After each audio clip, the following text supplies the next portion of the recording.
Wild Talents, by Charles Hoyfort, Chapter 12a. From a story of J. Temple Thurston, I pick up that this man, with his clothes on, was so scorched as to bring on death by heart failure, by a fire that did not affect his clothes. This body was fully clothed, when found, about 3 o'clock in the morning.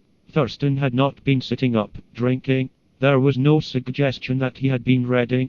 It was commented upon, at the inquest, as queer that he should have been up and fully clothed about 3 o'clock in the morning. The verdict, at the inquest, was of death from heart failure, due to inhaling smoke.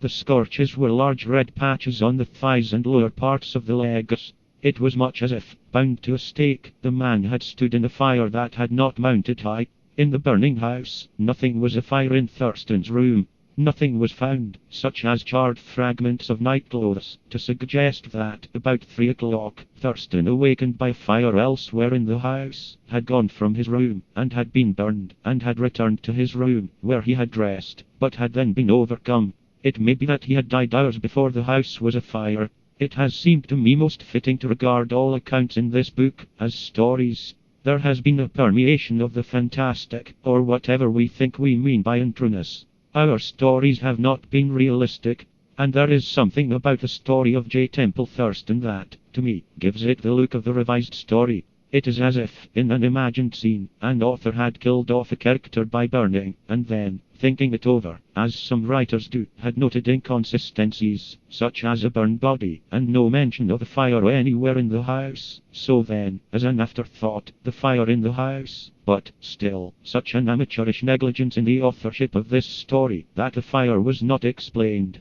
To the fireman, this fire in the house was as unaccountable as, to the coroner, was the burned body in the unscorched clothes. When the firemen broke into Hawley Manor, they found the fire raging outside Thurston's room. It was near no fireplace, near no electric wires that might have crossed. There was no odor of paraffin, nor was there anything else suggestive of arson, or of ordinary arson.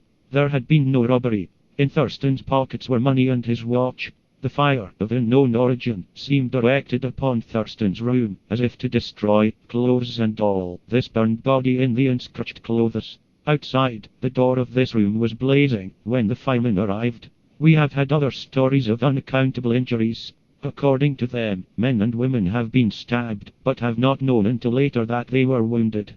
There was no evidence to indicate that Thurston knew of his scorched condition, tried to escape, or called for help.